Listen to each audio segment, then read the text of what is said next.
Dear student, हमने अपने previous chapter में आपको गॉस थ्योरम डिटेल में डिस्कस करी थी। अब एप्लीकेशन ऑफ गॉस थ्योरम को डिस्कस करने जा रहे हैं।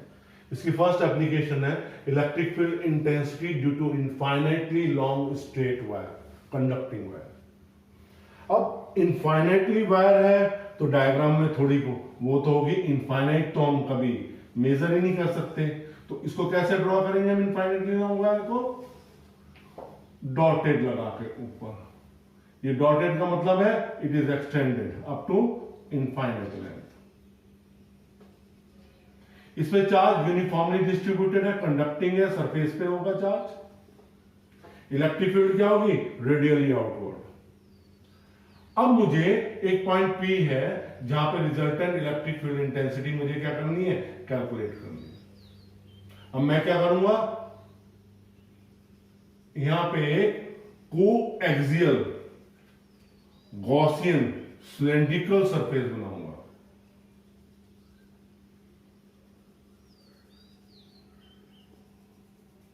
इसकी रेडियस कितनी है? R है। इसकी लेंथ कितनी है? L है। ये मेरे पास इनफाइनाइटली लॉन्ग वायर है जिसपे चार्ज +Q यूनिफॉर्मली डिस्ट्रीब्यूटेड है। इस चार्ज की, इस वायर की लीनियर चार्ज डेंसिटी में यूज कर रहा हूं लैम्डा, Q/L यूनिफॉर्म सेम है throughout the wire. Lambda is equal to Q/L। ये हमने फर्स्ट चैप्टर में डिस्कस करा था। तो एक वायर जिसका चार्ज +Q है, उस पे चार्ज +Q यूनिफॉर्मली डिस्ट्रीब्यूटेड है। इसकी लीनियर चार्ज डेंसिटी कितनी है? लैम्डा है। इसके P पॉइंट पर जो R डिस्टेंस पर है, हमें resultant electric field intensity calculate करनी है। तो इस P पॉइंट पर हमने, इलेक्ट्रिक फील्ड तो रेडियली आउटवर्ड है, तो कैसे हो गया? Electric field. और यहां पे क्या हो गया? Area vector normal to the surface होता है, ये फर्स्ट सरफेस मान लिया। एक और सरफेस लिया, एरिया वेक्टर यहां पे कैसे होगा? Normal to the surface. और इलेक्ट्रिक फील्ड कैसे जा रही है? Radially outward. तो इनके बीच में एंगल कितना हो गया? 90 डिग्री। एक बॉटम पोर्शन पे भी चलते हैं, बॉटम पोर्शन पे चलते हैं। एरिया वेक्टर क्या है? Normal to the surface. और इलेक्ट्रिक फील्ड क्या है? Radially outward. तो इनके बीच में एंगल कितना हो गया? 90 डिग्री। ये सेकंड सरफेस और ये थर्ड सरफेस। अब हमने इसे क्लोज सरफेस बना दिया ना, तो नेट इलेक्ट्रिक फ्लक्स क्या होगी? phi is equal to phi1 plus phi2 plus phi3। That is first EDA cos 0 degree. Second के लिए EDA cos 90 डिग्री।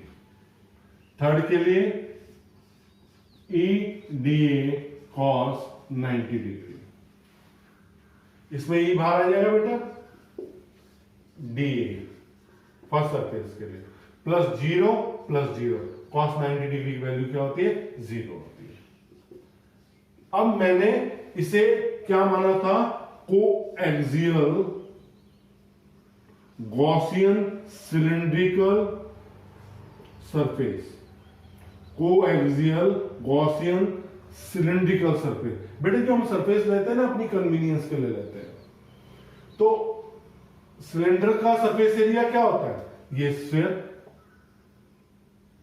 इसका जो आप पेरीमीटर कहेंगे 2πr और लेंथ कितनी है? L।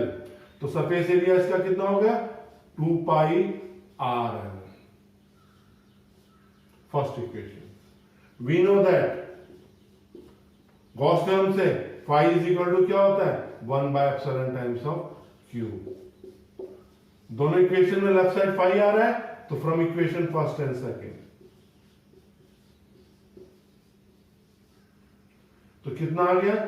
E into 2πrl is equal to 1/ε times of Q।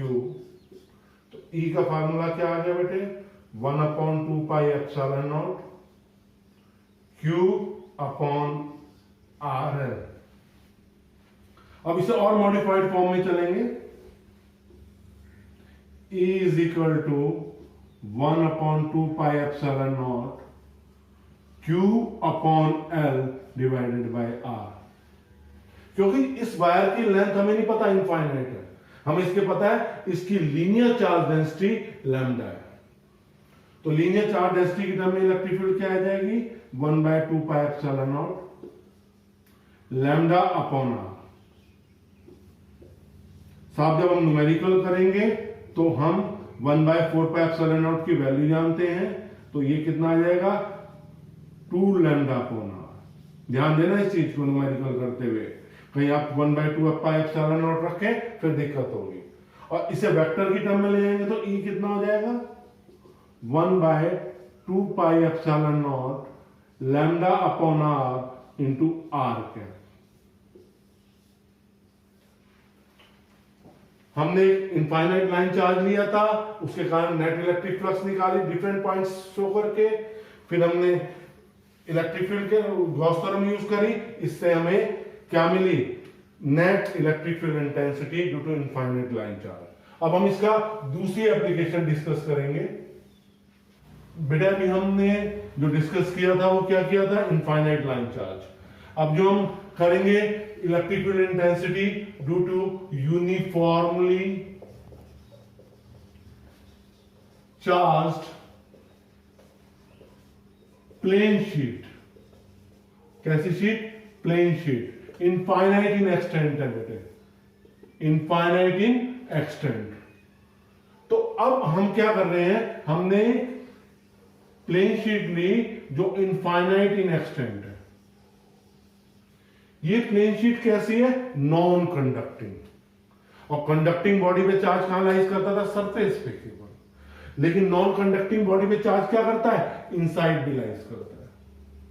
जब चार्ज इनसाइड लाइज करेगा, जैसे ये सरफेस है, मेरा हाथ देखो एक सरफेस है, charge inside the body lies कर रहा है, तो इलेक्ट्रिक फील्ड इधर भी आउटवर्ड जाएगी, राइट साइड भी, और लेफ्ट साइड भी इलेक्ट्रिक फील्ड आउटवर्ड जाएगी। जैसे सामने देखो, ये राइट साइड भी इलेक्ट्रिक फील्ड निकलेगी और लेफ्ट साइड भी इलेक्ट्रिक फील्ड जाएगी।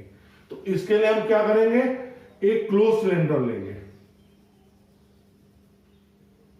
पिल बॉक्स होता है ना, क्लोज सिलेंडर, जिसका सरफेस एरिया, जिसका एरिया कितना है, ए।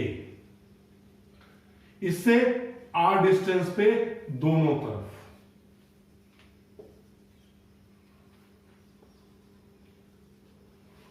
ठीक साहब। अब ये हमारे पास इनफाइनाइट प्लेन शीट है जिसका चार्ज प्लस क्यू है, इसका जो सरफेस चार्ज डेंसिटी वो सिग्मा है।